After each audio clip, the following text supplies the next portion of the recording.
You're listening to episode 55 of the Master Your Mind, Business, and Life podcast. You guys know how I get super duper excited about guests when I connect with them on a whole different level. Okay, you know, I'm excited enough to say things like super duper, but I think this week's guest and I are just kindred spirits for sure. Besides the fact that she is a total boss, she has paid off $30,000 in debt in 10 months. She hacked her way to only paying, this is crazy, $472 for her master's degree, and she bought her first home at the age of 19. And if that's not enough to make you say, dang, she's been featured all over the place. I'm talking ESPN, CNBC, Yahoo Finance, and Ally Bank. So I am just so pumped to share my conversation with Whitney Hansen with you. But first, the review of the week. This week's review comes from CAC 4088, and it reads, "Someone get this girl a syndicated radio show. She's a boss. I love to tune in and turn it up each week." I love this review.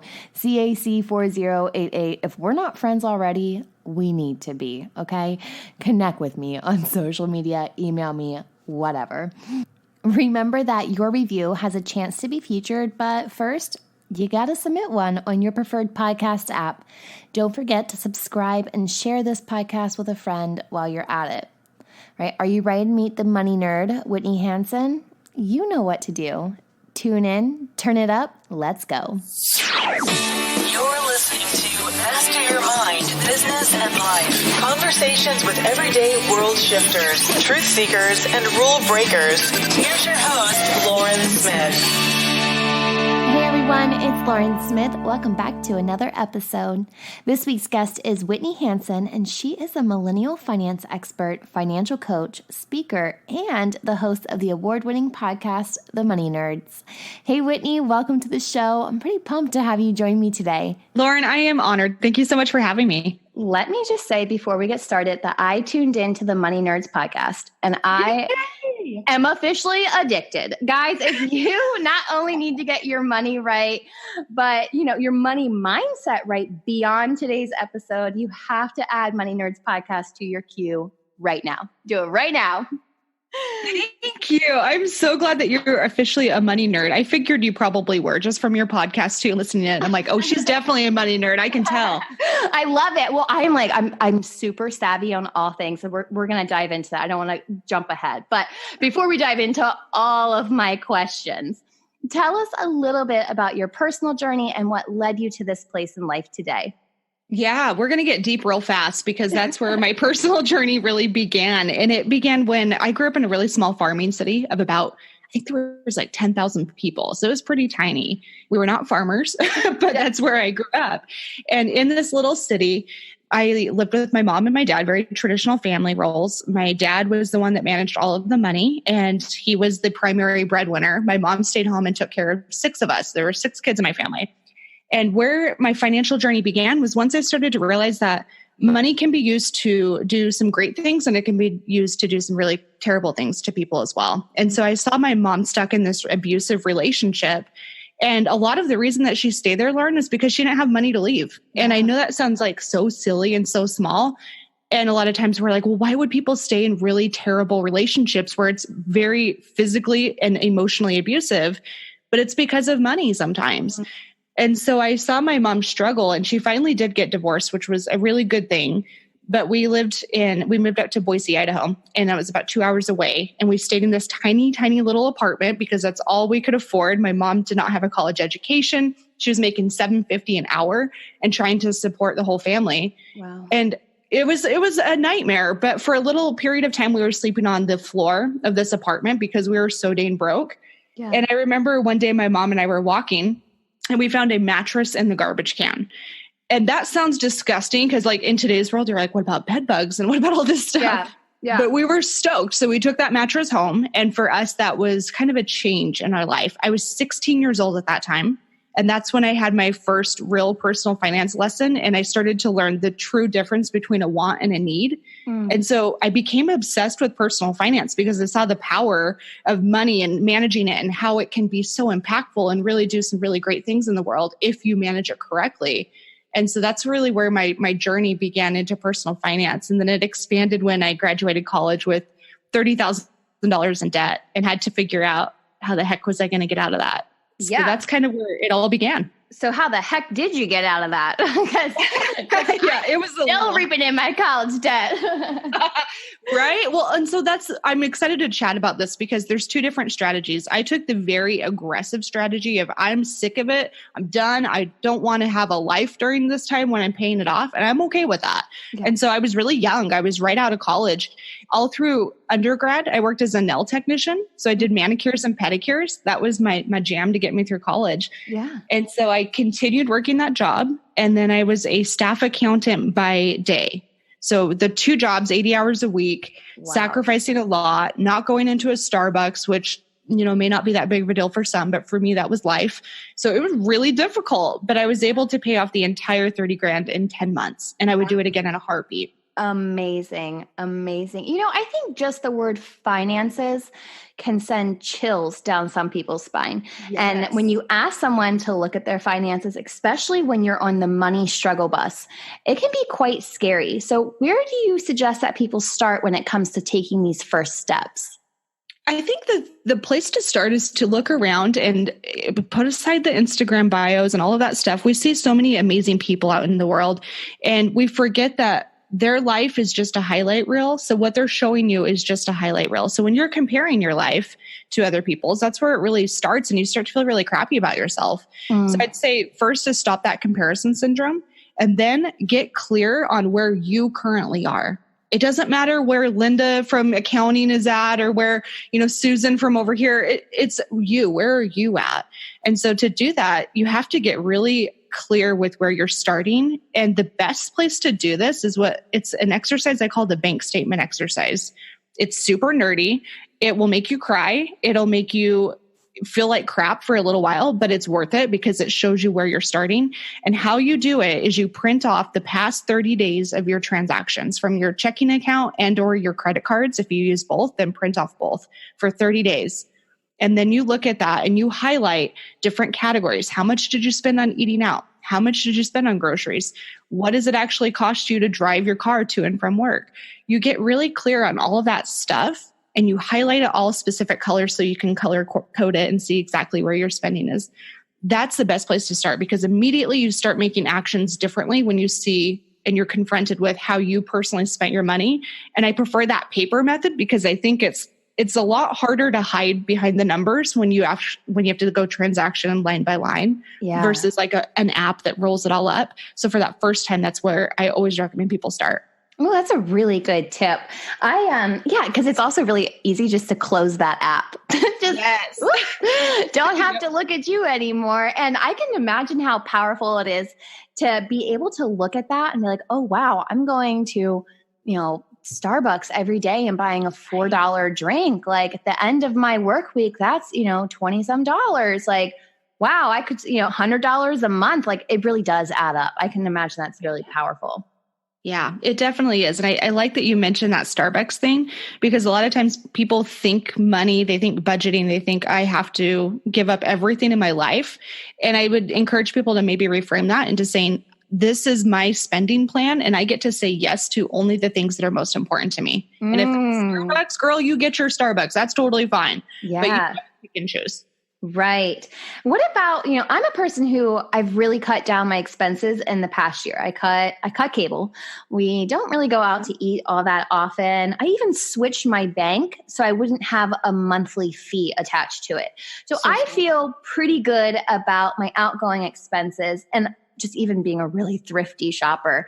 But how can debt be paid down faster if you've already nixed out those little expenses? Yeah, it's such a good point. I think a lot of us, we focus on the reducing expenses because that's an easy win. That's something we can all do. We're all wasting money in some way. But at some point, you're going to get stuck and you have to increase your income. So I personally test side hustles. I do this for fun. I think it's really interesting. And with any of my coaching clients or any people that I talk to on my podcast, I always try to tell them, I will not give you advice if I personally would not do this myself. So one of the side hustles that I think is so easy, there's two different ones I always recommend people start with. Neither one are sexy. I'm just going to be really honest. The first one is doing some type of on-demand delivery. So this would be things like Uber Eats or DoorDash. My car's too old, so I can't actually do Uber or Lyft, but I can do the delivery. And if you do that Friday, Saturday, Sunday night for 4 hours every single night, every Friday, every Saturday, every Sunday, just do it for 4 hours each day, you can easily bring in at least an additional $1,000 per month. Wow. And that is life-changing. So that's just one easy way to go. The second one that I've been testing and have been absolutely in love with is flipping furniture. Going to thrift stores, finding stuff that maybe isn't your style, but could be other people's style. And half the time, girl, I don't do anything to this furniture. I buy it at a very low price. I take it, I put it in my garage, I list it on Facebook Marketplace, and I sell it for at least a $20 profit. That's my minimum. But it's really easy. And you can do this on your own time. You don't have to, if you have kids, bring your kids with you. It is such an easy side hustle as well. So those are the two easy places to start. Oh, I love that. I love that. My dad has always been what I like to call a dumpster diver. Yes. He's the type of person, he'll be driving and sees like a pair of shoes on the side of the road and like stops, turns around, go backs and get them. Where did you get that? So I've always, from a young age, have seen just taking the old and renewing it. Like just even the other day, my daughter had a growth spurt. And she's only 5, but let me tell you, she is a sneaker freak. Like she's a shoe head through and through. So I'm like looking at these shoes. I'm like, well, I could just donate them, which is what most people would do. Or I could clean them up a little bit, like put some bleach on the white part of the Converses, put them on exactly what you said, Facebook Marketplace, which I think a lot of people overlook Facebook Marketplace and the power that it has. Put them on there. I was like, 4 pairs, $30, right? They've been used. And I was just like, and there was like a pair of Nikes, Converses, Sperry's, and I think just like a pair from the children's place. And within minutes, someone messaged me. And I was like, I was about to just throw $30. I mean, I'm sure I could have got more, but at that point, I'm just like, get them out of my house. They've been sitting around all summer. So I was like, heck yeah. And I know like if someone listening might not think like, oh, $30 isn't much, but $30 today, $50 tomorrow, $60 on the next one. It's just like, you can really take old stuff, whether it's yours or like you said, going to a thrift shop and just make money off of it. I love that you do that. Oh, it's fun. It's super fun. I've been doing it for about 4 months now, and you can easily, I do this incredibly part-time, and it brings in at least an additional $500 per month, depending on the furniture finds. So it's pretty good. I freaking love that. And I've been seeing that Gary Vaynerchuk does this like all the time with garage sales. Right. Yeah, he's like, but he goes and he does it on eBay. I'm not an eBay person, but like, you see someone like Gary Vaynerchuk who clearly really doesn't need extra income, but he just loves the hustle of it. Like he loves the flipping of it. So showing you guys that there's money everywhere. Oh, there really is. The funniest thing about that too. So that's one of the things that is a big limiting belief for people when it comes to side hustles. We get embarrassed. I don't know why. I call it job shaming, where we have this almost a mindset block where we will hurt ourselves. We'll purposely sabotage our financial lives because we're too embarrassed. If I was driving Uber Eats and I saw somebody I knew, God forbid that happens, what would they think of me? Oh yeah. And it's the silliest thing. The sooner you can get rid of that and say, you know what, I don't really care what people think of me. If they think I'm broke, oh well, it doesn't matter. I'm going to better my financial life for this period of time because that's more important than somebody's opinion. And so I see it a lot of times we hold ourselves back because of that job shame stuff. Yeah. I wonder where that job shame really comes in from. It's a little elitist, right? Yeah. It's kind of that white collar versus blue collar jobs and which one's better. And don't go to trade school, go to college because that's going to get you a better job. And I'm starting to see that shift, but I think it's a cultural thing we got to get over. Yeah, it definitely is. Like at what point do you become too good for to make money? Right. It's so silly to me. It's really crazy. There are a ton of methods out there when it comes to paying off debt. And so some people say debt snowballing, which if those listening don't know, that's when you pay off your lowest debt first. And then other people say debt stacking, which you pay off the debt with the highest interest rate first. Is there an overall best strategy that you recommend when it comes to paying off your debt?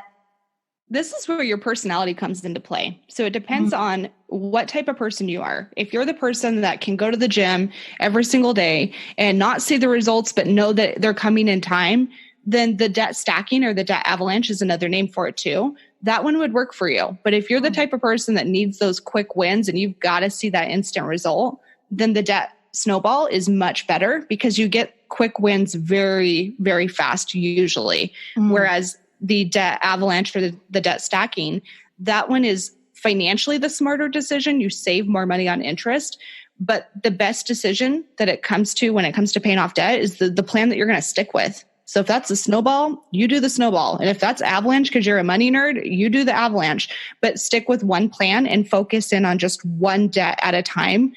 Don't lose that focus. Pay the minimums on every single debt. Never skip your minimum payments if you can. And then always put that extra money towards whichever debt you're focusing on. So if that's the smallest balance or it's the highest interest rate, that's okay. Just choose one, put every extra penny that you have from your side hustles directly to that debt. And you'll start to see really good progress really fast. Oh, I love that you don't make someone choose something that's not really going to align with them because it really is a mindset thing. So that makes sense that, which one you go with really caters to your personality. Completely. Yeah. I actually think, I know that like debt stacking makes more sense. Like my one side of me, it's like more realist. I'm like, yeah, debt stacking. And the other part of me is like, girl, you like quick results. Yep. Most of us do. I'm like, debt snowball would be all me. Yeah, it is for me too. I'm the same way. I'm super mathematical, but at the end of the day, I like to see those quick wins because that's what keeps me personally motivated. And so it works for me. My fiance is an engineer, totally different. Oh, yeah, I could see. And does he just have do you guys differ on the way that your minds work too? Oh, completely. Yeah. Like night and day. And ironically, he's more of a spender and I'm much more of a saver. So I will save almost to the place of scarcity sometimes. I have to be careful of that. Mostly from my childhood, where his is a little bit different. He's got a very abundant mindset. So he will just spend and no problem. I'll just make more money. So it's very different personality traits. Ooh, let's talk about that abundant mindset and a place of scarcity, because I think that I am from that place of scarcity as well. I did not grow up in as much poverty as you did, but we were middle class. I remember my parents always just paycheck to paycheck, growing up. And I've been told this, that I had a lot of money blocks. I was working on them a couple of 6 months ago or so. Good. And I had really come face to face with some of my money blocks. And this actually got said to me, I kid you not, this past week, by my girl's dad. And he was like, you don't have to save money on everything. You don't always have to get the best deal. And because I'm not going to go buy a $50 pair of Nikes when I know in 3 weeks they're going to go on sale or it's just totally. That's always my mindset. So, and he's definitely the abundant mindset. You spend it, it's going to come back. Money's energy. So how do you kind of balance the two? It's so tough. And I will say that you want to be more of a place of abundance, but of course you want to find kind of that middle ground where you still honor and cherish your money. You don't just blow it because you think you're always going to get more. That will get you in trouble really fast. But you don't want to be a miser either, where you're holding on to every single penny. And even if you have a savings account that's designed for travel, you still feel guilty spending your travel fund. I can imagine you are the same way. Yeah. Yeah. So it's tough. The way to balance it that I have found is to understand that it kind of comes with different phases in life. When you're paying down debt, you are likely going to go more towards a place of scarcity because the whole premise of paying down debt is reduce, and then increase my income. So you're doing that so that you can get rid of the debt.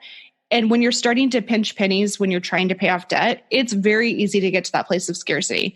So know that that's normal, but it doesn't have to be that way. Once you pay off that debt, then you can start to slowly incorporate a little bit more of those guilty pleasures into your budget or your life. Maybe you travel more. Maybe you, instead of getting your hair done once every 4 months, now you can go every other month. So you can start to slowly increase that and allow yourself to appreciate your hard work. And so I think it's when you get into that scarcity mindset, it's likely because you feel like your life is always going to be a scarce place. Like it's never going to change. When you're paying down debt, it's always going to be this way. And I think that's the piece that hurts people is when I'm investing for like a new business project, I understand that it's going to be skimping on other areas. Maybe I'm not putting as much into different products or different services. Maybe I can't personally travel as much because I need that money for the future. And that's okay. But if you feel like that's always your life, that's where you start to run into a lot of issues there. And so I'd say that's one of the things is just understand the phase and then be careful about what you say to yourself.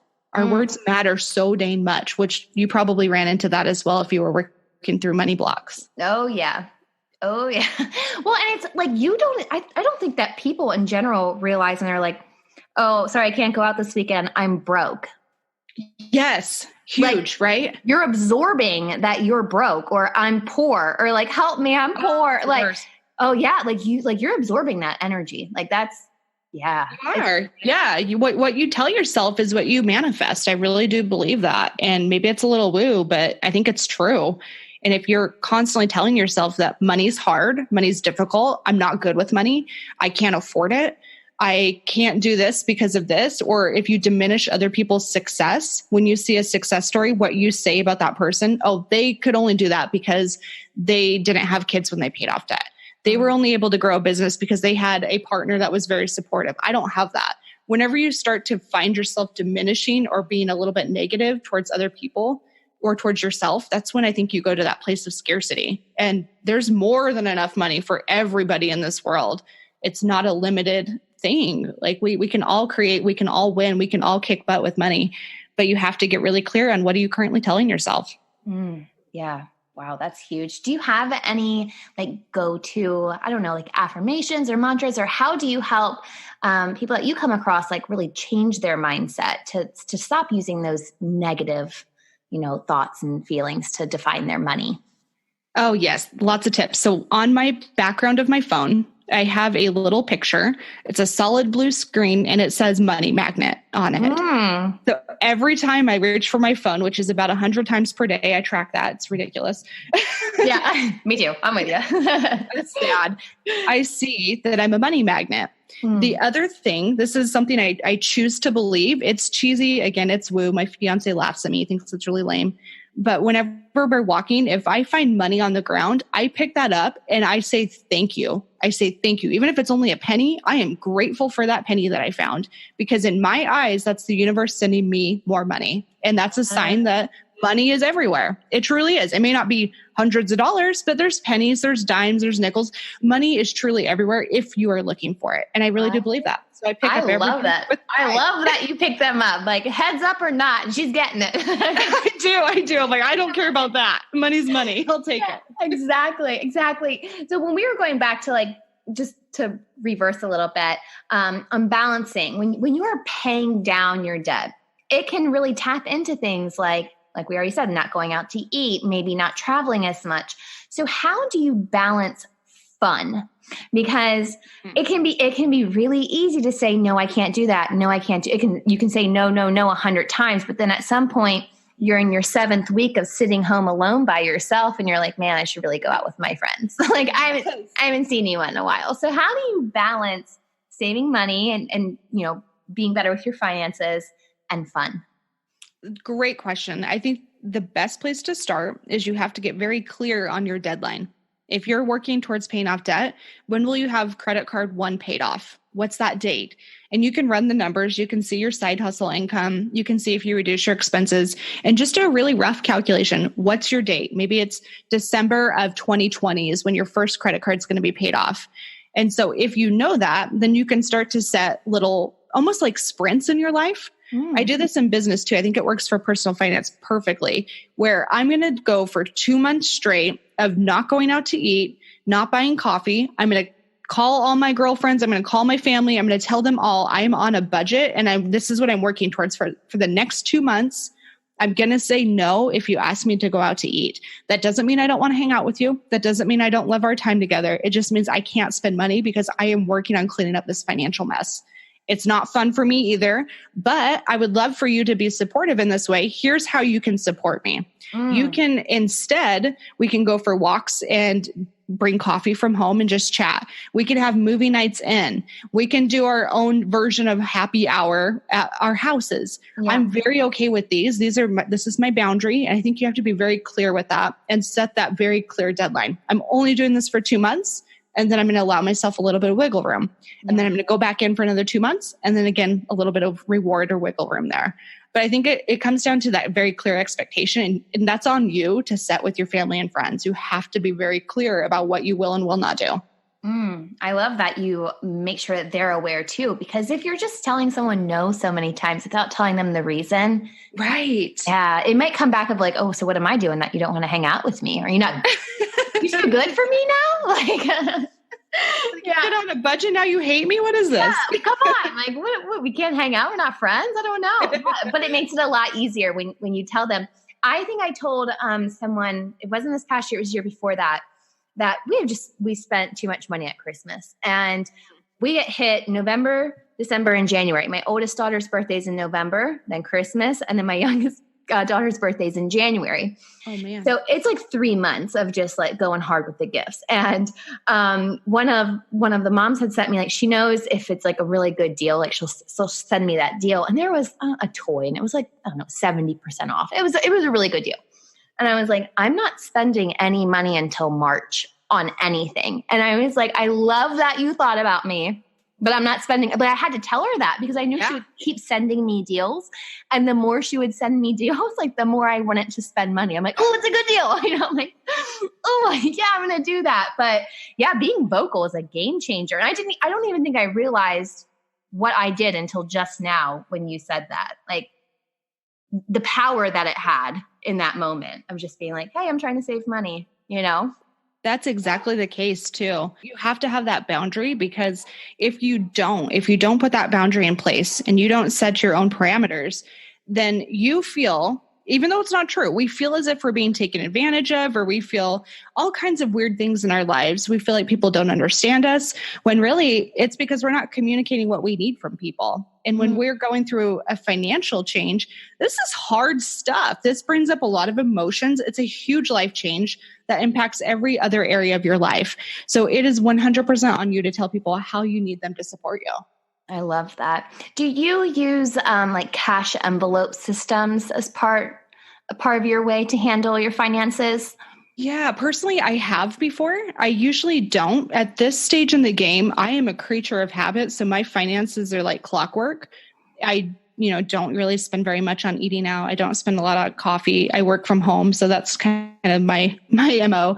But if you are struggling to get on a good budget, I think eating out and groceries are the two easiest places to start for cash envelope, because you'll see the biggest impact in your finances from those two areas. The food budget's killer for most people. And when you do the cash, like when you recommend cash envelopes, is there a different envelope for each thing, and that's how you make your budget? Or how do you suggest people work that? Oh, great question. So there's a couple different ways that you can set up the envelope system. You can do one virtually, and you can also do one in person with an actual envelope. So for the people that are scared of carrying cash around, I think it's more of a mindset thing again than it is a big issue. Most people don't lose money, especially if it's a lot of money. We watch it pretty well.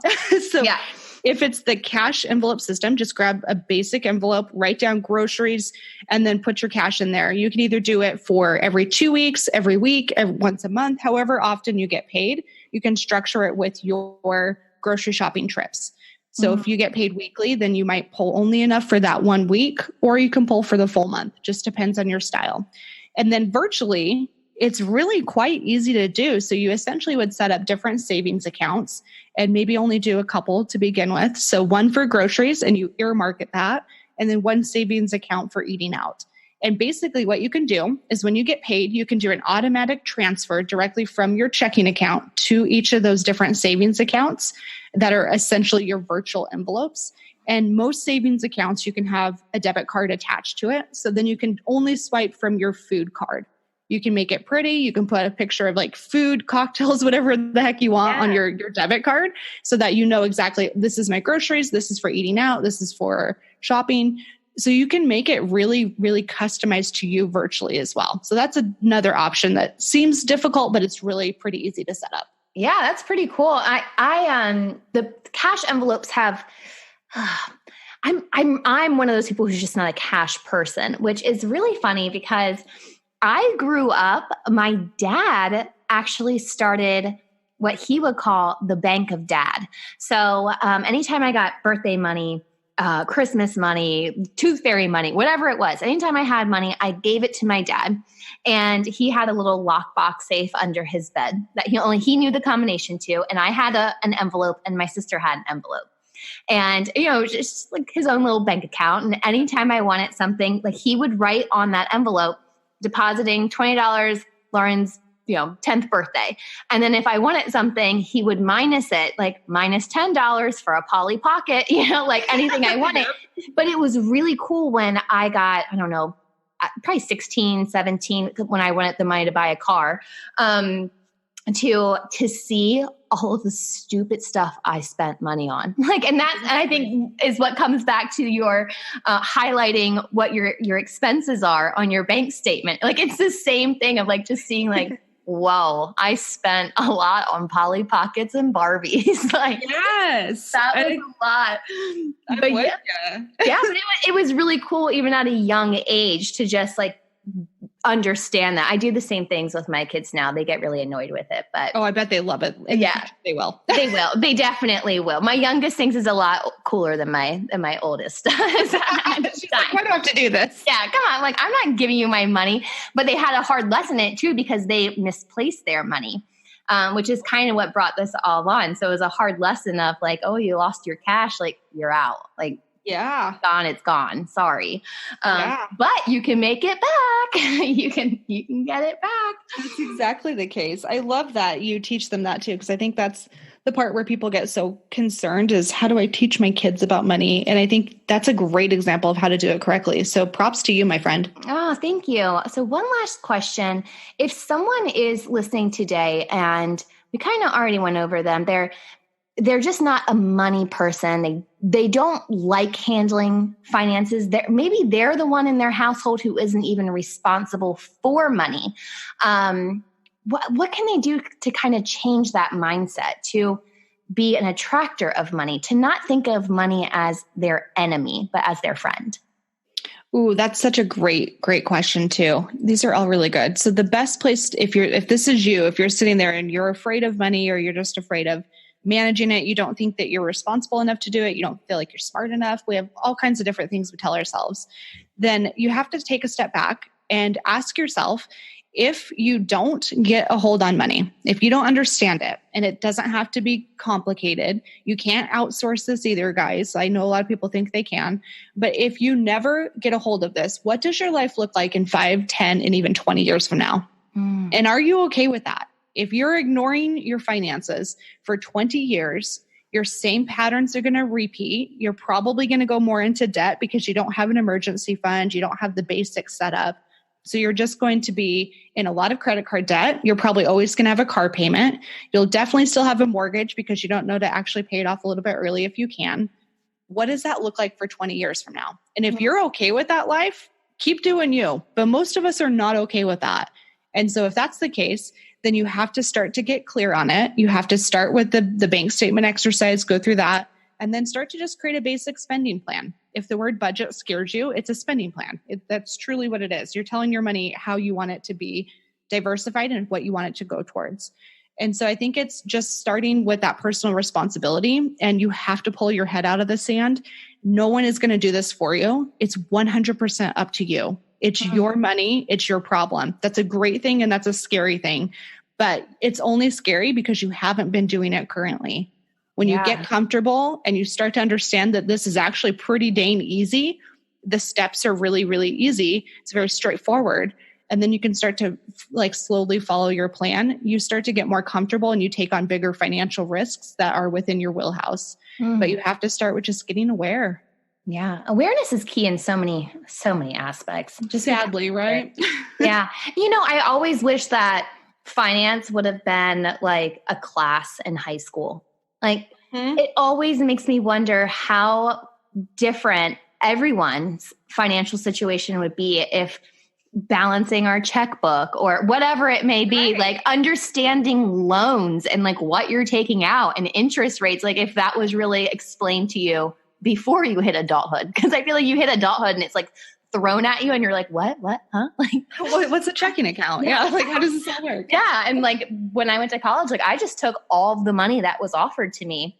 Oh, same. I didn't know either. Yeah. I had no idea. Yeah. My parents didn't go, they couldn't even advise me on it. Like, cause they didn't know. And what you don't know, you don't know. So no, you don't. Yeah. But in today's world too, to be fair, I'm all about personal responsibility. Yes. So back when we were in college, that was probably true. There wasn't a lot of places to turn, but today there's podcasts, there's blogs, there's YouTube videos, there's counselors, there's all kinds of people that there really is no excuse for the ignorance. We have to take personal responsibility and own up to, if I don't know, I got to figure this stuff out and do some research. Yeah. God bless the internet, podcasts, and just all the abundant information that we have at our fingertips. Like you're right, there's no excuse ever. And if you still are struggling, which is fine to figure it out, that's why you have people like Whitney who can help you go even deeper. Yeah, we all struggle. It's just about finding the information to get you through that next phase. Well, speaking of information, the information you have provided today has been incredible. Where can our audience go to learn more about you and connect with you further? Yeah, the best place is by listening to the Money Nerds podcast. If you're obviously a podcast listener, you're probably going to like that one.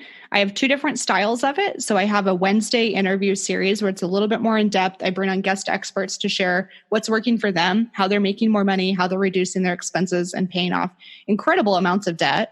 And then every Friday, I have a very short segment called 5 Tip Friday. It's 5 minutes or less, and it's 5 tips that will better your personal finance life immediately. I love those. And I think I listened to like 7 of those. They're so fun. Yeah, they're awesome. Short, sweet, to the point, and like give you some really great tips to save some money. I like the summer one as well. So yeah, thank you. Perfect. Well, Whitney, thank you so much for bringing your wisdom and energy to the podcast. I have loved nerding out with you today on all things money. Lauren, I am honored. It was truly so much fun to chat with you and to learn about your financial life too. Okay, seriously, how cool is Whitney? I've linked her website and social channels and the Money Nerds podcast all on this week's episode notes found on mindbizlife.com. While you're there, be sure to subscribe to our email update so you get podcast news straight to your inbox. I'll see you back here next week for another episode, but until then, remember, every level of life is an opportunity to grow. Be well, my friend.